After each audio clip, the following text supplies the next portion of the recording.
On August 12, 2014, on a misty and cold night, a mysterious game appeared on the PlayStation Store that seemingly came out of nowhere. It was simply titled PT Demo, and the studio that released it was even more of a mystery, as no one had even heard of them. Could this be just another low-budget title made by an independent creator? But the weird thing is that it was only released on the PlayStation 4, which means that the company probably jumped through a lot of hoops to get it listed by Sony, because they don't just let any unfinished shitty game get added to their store. I mean, they didn't add Starfield, right? Which at least meant the game had some thought and effort put into it. But would anybody even notice this game sitting in their store? Well, somehow, someone was brave enough to click on it and decided to give it a try. And it changed the horror genre in gaming forever.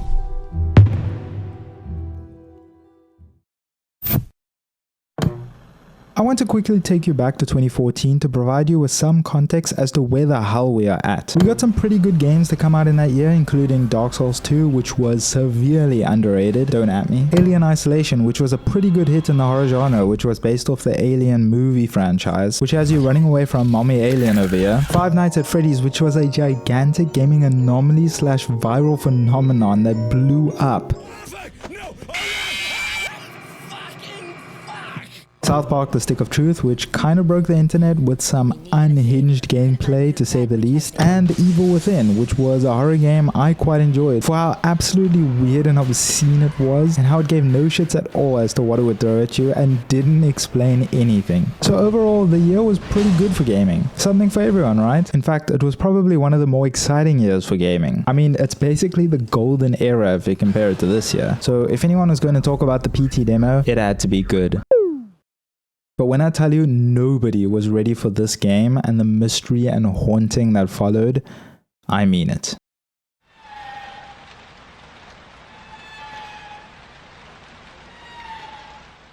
For the people that were brave enough to play this game and click play, you were greeted with a pretty ambiguous and creepy quote that sort of let you know what type of game you were going to be playing. After that, you wake up in a small concrete room with a two-headed cockroach in your view, and the only door in the room mysteriously unlocks itself. You had one of two options here: either walk through and enter the scariest game ever created by man, or save yourself a decade of trauma and close the game immediately and watch PewDiePie play it.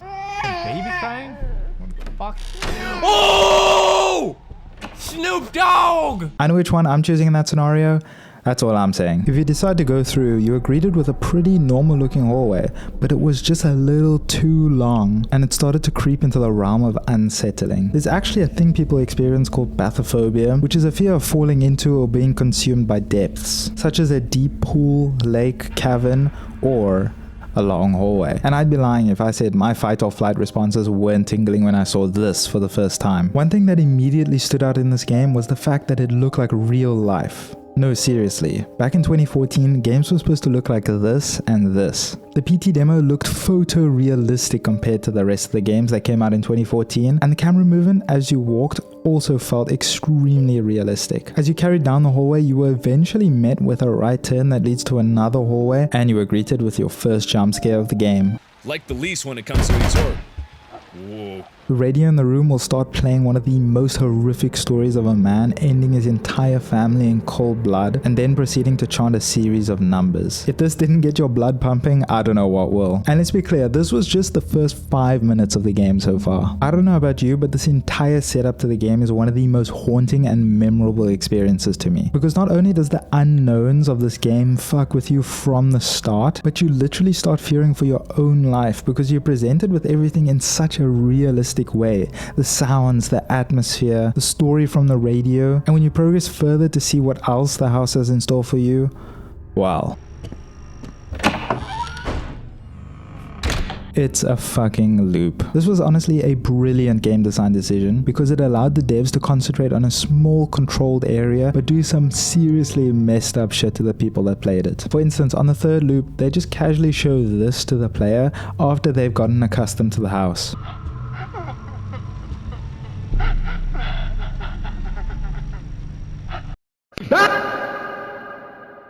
That, my friends, is Lisa, and you better have gotten real comfortable with her because she's going to be in your ear for the rest of the game. At certain points throughout the demo, you can experience this thing called a haunting, which basically means you need to turn off your PlayStation right away and medically induce a coma because you'll want to forget about this experience. Okay, what it actually means is that Lisa becomes attached to you and is constantly walking behind you. No, seriously. If you turn around in-game, you'll see nothing, but the noises of Lisa's haunting will still always be there. So modders of the game decided to adjust the code in the game to allow them to see what's actually going on behind you, and during the haunting they discovered that Lisa is literally always there. The game devs actually didn't need to do this. They could have easily just added the sound effects and the shadow of Lisa without actually adding her character model walk behind you, but the fact that they actually did this and nobody would have known until the modders found this makes it 10 times more creepy. And at any point during the haunting, if you do turn around and do something wrong, she might greet you with the most terrifying jump scares that I've ever experienced, and with some of the most nightmarish sound effects as well.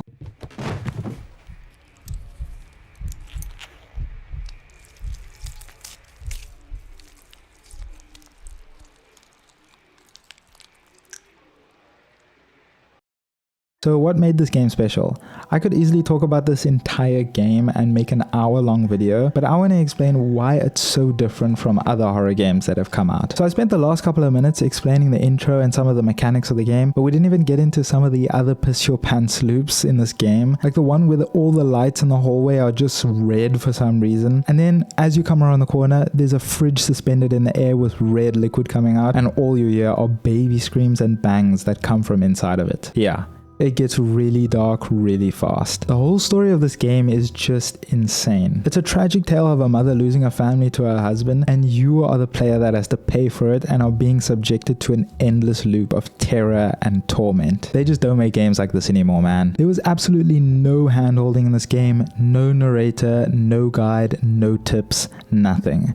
Just you and Lisa, and the endless loop that is the haunted hallway. However, there was actually a secret ending to the game. Eventually, players started to mess around in the final loop and eventually started an entire community of internet detectives to figure out how to finish the game. And to complete the game, you had to do some of the most obtuse things imaginable that were borderline random. I don't know how people figured this stuff out. It involved the player having to do a certain sequence of tasks in order to unlock the front door of the house in the final loop. But one mistake and Lisa would grab you. So pressure was on during this entire final loop. For instance, one of the things that you had to do was having to step 10 paces in the actual game once it reaches midnight, waiting for a baby to laugh, and then saying a name into your controller's mic, and proceed to wait for another laugh before you could move on.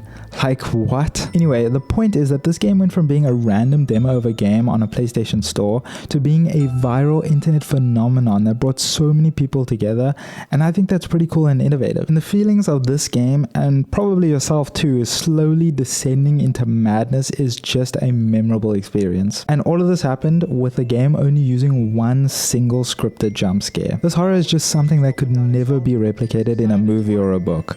And that's what made it special. So why even make a video like this? Well, other than it being Halloween, I wanted to highlight this almost forgotten masterpiece of a game because the horror genre has been kind of dry lately. I mean, a lot of the more successful horror themed games to come out this year was remasters, and we've seen almost no innovation in the horror genre in the last couple of years in gaming, besides maybe the Resident Evil franchise with Resident Evil Biohazard and Resident Evil Village, but that's more of an action horror game if anything. But my hope is still there that one day we'll get a masterpiece of horror to come out and take the gaming world by storm, because there's such a big market in the horror genre of games that I think game developers just aren't exploiting. So yeah, let me know in the comments if you guys do want to see a PTA demo type game come to life, or if horror this scary and obtuse should maybe be left in the demo phase. Until next time, keep gaming, gamers.